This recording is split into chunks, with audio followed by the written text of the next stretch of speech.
Well, I will tell you one guy that is probably our most experienced commentator on this investment vertical is Will Waldrop. Will Waldrop is the CEO of Evio Labs. EVIO.com is their website. And you can also, I beg your pardon, EVIOLabs.com is their website. Their stock symbol, by the way, they're publicly traded, EVIO. And Will Waldrop joins us today because these guys are now in the cannabis testing market, and with all the changes that have gone on, especially in Canada, boy, things are going well for you. Will, good to have you, buddy. How are you? Hey, good to see both you, Russ and Sully. How are you guys doing? Great to see you. So we picked up a whole new television network, as well as a bunch of new cities. I want to start from scratch with you for the people who haven't heard your story. Will, talk about what you guys do there at Evio Labs, because it's pretty significant, especially timely right now, considering what's going on in Canada, and then of course here in the U.S. And I think it's 28 states now. It's in climbing.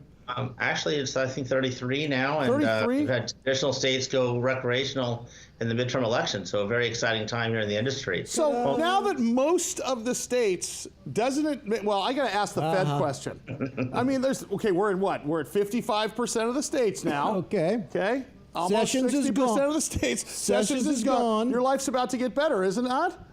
We anticipate a lot of good progress happening on a federal level. Yeah. The House committees are now able to talk about cannabis. In the past, when it was a Republican-controlled House, they were limited in what they could talk about. We have a number of senators who are moving forward on a cannabis initiative as well to protect states' rights. We're really excited about the place that we're in and the future for cannabis in the U.S. Sure. So at the end of the day, if we can, as a country, back this federally, then not you guys, but the cannabis manufacturers can bank legally at FDIC insured banks, correct?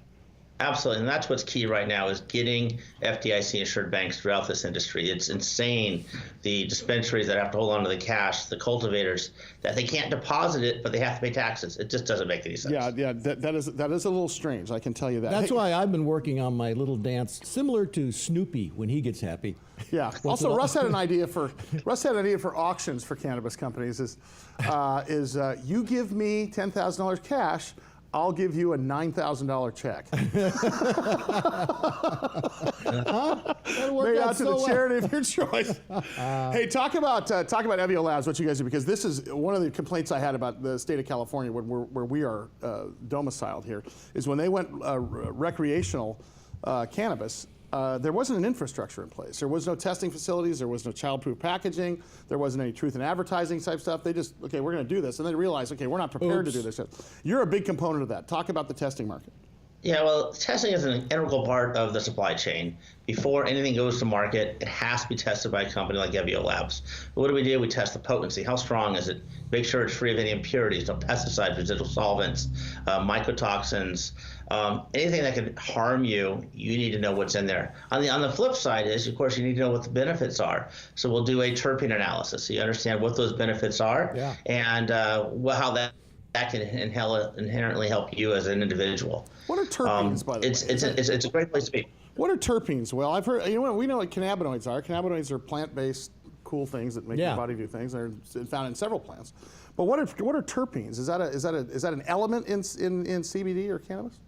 It's actually an element in the cannabis plant. There's terpenes everywhere. If you think about a lemon, right? You think of lemon zest. You think about lavender if you have a perfume. Those are all different types of terpenes in a sense. And cannabis itself has hundreds of terpenes. There's about 42 that we test for consistently. Things such as limonene that just have that nice zesty smell. One aspect is it allows you to improve your buying experience. So if you're going to go into a dispensary and you want cannabis that smells lemony or skunky or got a currant flavor to it, you can talk to earthy, so many different flavors, so many different. God, here he goes. Oh my gosh, give me the Well, plus those sometimes you can see those on the plants, those little terpenes or little sticky looking, like close up of them. Sometimes. Why does that matter? Sometimes bears will go, you know what? I don't like the way that one smells, and it won't eat your plants. So it's part fight, part flight, part height. Okay, I'm loving them. There you go. And so Will, you guys talked about from the very beginning best practices for your business. You guys are, this is a frontier. I mean, this is a pioneered business. This didn't exist 10 years ago. How do you create best practices for the rest of the industry? I know you guys are, that's very important to you guys. Well, it's really important for us to continue to work with our customers, the growers, the product manufacturers, to ensure that we're understanding what they're looking to develop, and that we can have standardized practices not only in individual labs in a state, but across the North America. And as we look at Evio, whether you're a cultivator manufacturer in Massachusetts or in Oregon, California, or in Canada, you're going to ensure that your product is consistent every single time.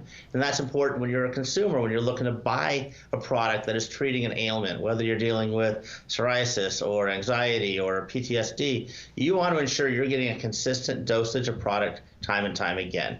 And that's where the standardization comes into play. Oh, yeah. And with respect to that, is there a self-governing body? I mean, I'm assuming you're trying to get other labs together and say, okay, this needs to be the industry standard. Yeah. Right? I would assume that's the next step. It's officially a sativa at this level. Yeah, right. Because otherwise, then you're going to get, then one company or one lab's going to claim something. How as a consumer, how do we know that we can get the, without having the Evio stamp on it, that it's got the Evio standards on it? Yeah, well, that's the challenge. Is right now we work with our state partners, if you will, in California and Oregon, to ensure we have standards. We work with the the state regulatory bodies to ensure that they have standards on what are expected of us and of all other labs. And then there's other groups out there, like company like a group like Focus out of Arizona, that focus on standards, just as their name, focus on standards. Yeah. So standardization within the industry. Yeah, there you go. Well, thanks so much. Can't wait to get you here in studio. And of course, you can find an Evio location near you by just going to eviolabs.com. Colorado, California, Florida, Oregon, Massachusetts, Rusty. I think we need That'd be a great job. How many joints do you have to smoke before you go, oh yeah, this one's pretty good? This one's not so pretty sure that's not what's happening. Swipe Russ left. wants to be, Nope. Go. yeah. And then this lunch.